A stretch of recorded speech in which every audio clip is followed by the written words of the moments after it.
We have a philosophy, and that's mortgage lending made easy. We list it, and then we're in it together, like a marriage until it closes.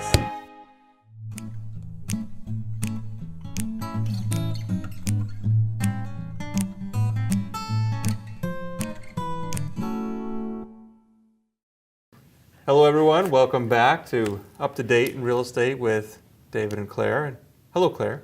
Hello, David. How are you today? I'm wonderful. Excellent. Today we would like to talk about how to sell your home for top dollar. You know, in today's market, it really is a seller's market, seemingly, because inventory is so low.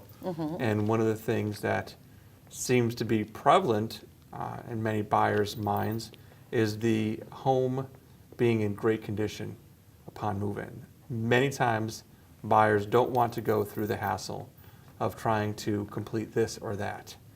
And some of the things that stand out might be, you know, the kitchens, the bathrooms, things like that. So what type of things should people do to improve the appearance and saleability of their home? Well, first of all, to follow up with that, the reason why you want to make sure that your house is in the best condition it can be is because you want your house to sell before somebody else in the neighborhood. So, and you want top dollar for that. So before you put it on the market, go through and do these simple little steps. You know, things like updating the appliances in the kitchen, let's say the stove. Well, I would start by the outside first. Okay. And I think we had talked about this once before, to look at your property from across the street, maybe down the street, Sure. concentrate on trimming your bushes, your front door, make sure there's no peeling paint, because it just looks like it wasn't maintained. The yard's mowed, Yes. debris is cleaned up. And then go in the house. Sure. Through the freshly painted front door. Yes. Okay. Yes. Okay. And then things that look tired. So when you're walking in, you know, you're looking at the floor. When you first come into the home, you're looking at the walls, the whole overall lighting of the room. It's bright, it's welcoming, it's warm, it's clean, and updated. Meaning Yes. that, you know, not necessarily replaced all the carpets, but you've definitely cleaned them. Yes. You know, you've paid attention to the dust in the room. You know, when you walk into the home, you were walking into a place for a first time, and the first impression is going to be obviously the odors, and you know, and making sure that those things have been addressed. So getting into the idea of making sure you have dusted, you have cleaned the floors, or if your hardwood floors are in terrible condition, you can get a cover. Yes. And cover the floors, which is far less expensive than refinishing the floors. And a really good piece of advice is to get your house professionally cleaned. Okay. It doesn't cost that much, but they will do the baseboards. They will do, which is a big deal, which is a huge deal. I mean, they'll wash down cabinets. Sure. And it's not expensive, but it's good just to have that done. And speaking of cabinets, you know, you want to make sure that inside of them are decluttered. You don't want to have it packed full of things falling out when you open the doors.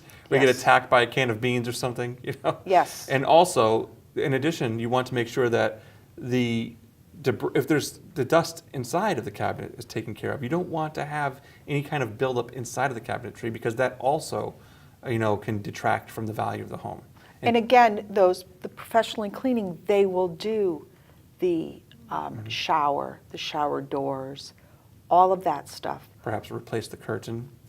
If it has If you have- mold, please replace the curtain. Or it if you has- have a glass, make sure it's been freshly cleaned. Things like little details like that matter huge. You know, faucets. Is the faucet from 1960? You know, maybe put a new faucet in. Not terribly expensive, but definitely could be something that makes your house look better than the one that they just saw 3 streets over. You know, those little things like that can go a long way.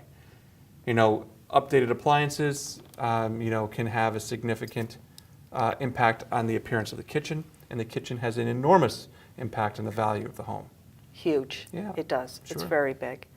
And even though it's cosmetic, and you'll hear this a lot, oh, well, it's just cosmetic. It's very big. It's Yes, very it is. big because people will just go through, and if they start tallying up, well, I got to paint, and I need new appliances, and the floors are in good condition, and the tub looks like it needs, then the buyers will be turned off, and they're going to move on to the next property. Well, yes, and it also, even if they're not the type of people to make those lists, some people are very, feeling based. If they don't have a good feeling, if they have a dark room, a dark house, tired appliances, tired faucets, things like that just need to be updated.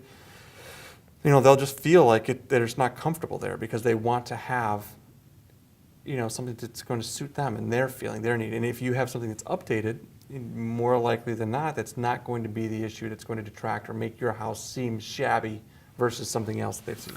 Right. So I think to recap, so it doesn't sound so confusing to people, is look at the outside, go inside, do the things that look tired, and then I think get it professionally cleaned. Yeah, and if you have a stove you're not going to replace, please clean it. Oh, good God, yes. Because, how many times have you gone into a home as an agent and seen the pit of grease that people call a stove? And it's not anything other than regular living. You live, you cook, you don't see it after time. And you try to keep your best to keep it clean, but sometimes, especially if you got a few kids, things Yes. can get away from you. Yes. So go back through there and really just pay attention to those little details, the appliances, the clutter, the dusting, the windows are open, it's bright, all the bulbs have been replaced. You don't have Yes. bulbs that are not working. Yes, that's true. That's So- true. So So it'll be really easy to do that, and your house won't stay on the market that long. just go very quickly. It'll go very quickly. You'll be done. You'll move on to a new property or wherever it is. Where you're going to walk in and you're going to look at the gutters and the front door and the edges and the floor and the bathrooms and the kitchens and just the circle just keeps going on. And that's the thing that really helps people really move easily in the sphere of real estate. When you're Yes. trying to sell, when you want to buy, how comfortable am I going to be? How much time do I have to devote to the reparations or repairing, if you will, of whatever I'm moving into? Of course, you want to make it your own, but you want to have any undue expenses or costs that you expect to have. Yes, I So agree. That's really what that's all about. So Yeah. today, again, we hope that's been a little helpful for you. If you want to know how to present your home in its best possible light, attention to detail, I think, is the phrase of the day. And really just going through and looking at it from a fresh perspective, as if you don't live there, and look for the dark spots, look for the dust that you haven't seen. Perhaps bring in a professional to get to the corners and so forth. And don't be afraid to use boxes. If you're Yes. cluttered and if it's pouring out of the cabinets, use a box. Put it in a box, put it to the side in the basement where it belongs for the time being while someone comes in and take a look. I agree. Little things you can do that really just make the place airy and let people see the gem that you really have and you're offering for sale. Yes, I Right. agree. Okay? Thank you everyone for joining us today. We'll see you next time. Bye. Bye. Bye.